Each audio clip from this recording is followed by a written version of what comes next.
So another topic in your module 2 is all about operations on rational algebraic expression. So we have here first the multiplication and division, or multiplying rational algebraic expressions and dividing rational algebraic expressions. So since we already knew how to simplify rational algebraic expression, so this time we will know how to operate rational algebraic expression. So first, we have multiplying rational algebraic expressions. So in multiplying fraction, we multiply the numerators together, multiply the denominators together, and then simplify if necessary. So first, i-multiply muna natin yung numerator and i-multiply din natin yung denominator. And if it is possible na ma-simplify, then we can simplify the given. So we use the rule A over B times C over D is equal to A times C or over BD, where B is not equal to 0 and D is not equal to 0. You can rewrite this rule so that it applies to multiplying rational algebraic expression. So same thing, we have P over Q times R over S is equal to PR over QS, where P, Q, R, and S are polynomials in one variable, and Q is not equal to 0, and R is not equal to 0, as well as S is not equal to 0. Now, we have also steps in multiplying rational algebraic expression. First, we have to write each numerator and denominator in factored form. Second, divide out the common factors of both numerator and denominator. And third, multiply the numerators and also the denominators and simplify if possible. Now let's try this example. Multiply 7x squared over 3 and 3 over 21x. So first step, write each numerator and denominator in factored form. So ano yung factor ng 7x squared natin and 3? So if we're going to factor this one, we have 7x over 3. How about 3 and 2x, 21x? So going to factor this one, we have 3 over 7x over 3 over 7x times 3. So as you can see, we have here this asterisk sign. So this implies multiplication, and parenthesis also implies multiplication. So if you can see, naa siya sa sulod sa parenthesis, meaning nangita na siya og product sa isa ka number. And also if you see asterisk sign, this also implies multiplication. So parenthesis and asterisk implies multiplication. So now, after writing the factored form of our numerator and denominator, we have here to divide out the common factor of both numerator and denominator. So it's same thing of canceling out the common factor of numerator and denominator. So what's the common factor of both numerator and denominator? So we have here 7x. What else? We have also here 3. So yung common factor natin are the 7x and 3. So as you can see, si numerator sa kabilang given is also have the same factor dito na side. So they have 7x and 7x as well as 3x and 3x. So after that, we have to multiply the numerators and also the denominator. Since we already canceled it out, so yung naiwan na is x over 1. So remember, kapag wala na siya dire, meaning na siya 1.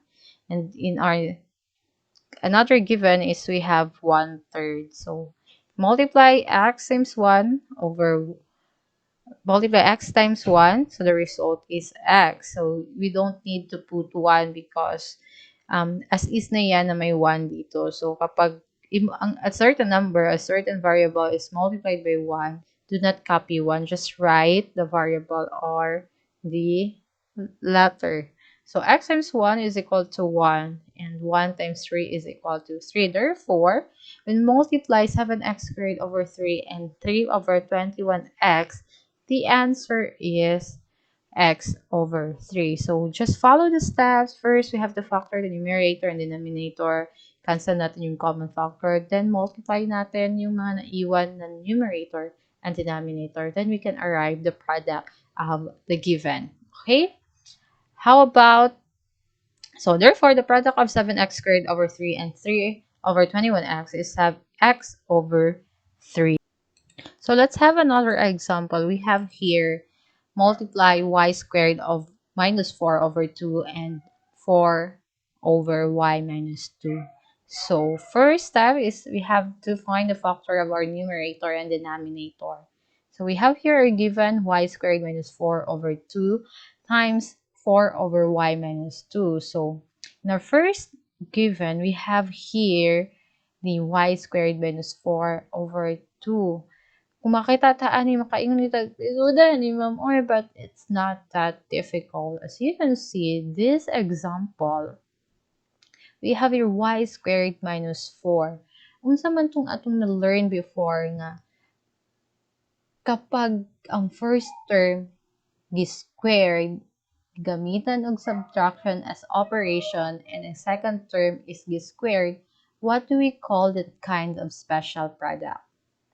So that is what we call the product of difference of two terms. So in this example, this y squared minus 4 is the product of the difference of two terms. So the product of the difference of two terms, kung ato na siyang i-remember, is two binomials, the same binomials, but the difference of this binomial is their sign. So therefore, if i-factor out nato si y squared minus 4, since product man siya sa difference of two terms, ihang factor is y plus 2 times y minus 2. Kasi it's a product of the difference of two terms. Ano yung gagawin natin step? We have to square the first term. Yung first term natin is y, right? And use the subtraction as a sign. And the second term, we have to square it also. So y, kung i-square natin, nagiging y squared. Kung si 2, i-square natin, nagiging 4. And we use the subtraction. That's why y squared minus 4 is the product of the difference of two terms. Therefore, its factor is y plus 2 times the quantity of y minus 2. Okay? Now, how about this one? 4 over y minus 2. So the factor of y over 4 over y minus 2 is we have here 2 multiplied by 2 over y minus 2. Now, the next step is we have to divide out the common numerator and denominator. So we have here y minus 2. As you can see, dito na side may y minus 2. Ang yung denominator niya may y minus 2. Therefore, kailangan natin niyang ibura. And also, we have here 2. So, na-cancel na si y minus 2 at si 2. Ano na yung naiwan? Therefore, multiply the numerators also and the denominator. So, yung naiwan, kasi na-cancel out na siya. So, we have here y plus 2 over 1 and 2 over 1. So, now, na-cancel naman ito lahat. That's why we put 1 here. So, multiply doon natin si numerator and denominator. So, y plus 2 times 2. So, what we need to do is i-distribute natin. So, 2 times y, 2y. 2 times 2, 4. That's why we have here y plus 2 over 1 times 2 over 1 equals 2y plus 4. Bakit nga? Because distribute natin ito si 2. 2 times y equals to y.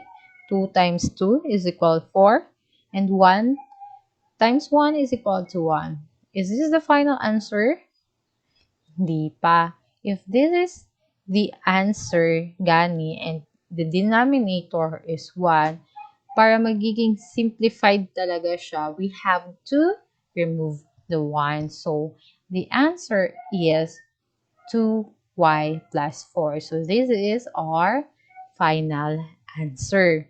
So, Nasabtan ba ang pag-multiply sa rational algebraic expression? Kung ano yung nasabtan, you can replay this video anytime you want. So first, in multiplying algebraic expression, what we need to do, we have to factor the numerator and denominator. And after that, we have to cancel the common factor or divide out the common factor of our numerator and denominator. And third, we have to multiply the numerators and also the denominator. So that's it. That is how we're going to multiply rational algebraic expression. Okay, so I hope you learned something from this topic.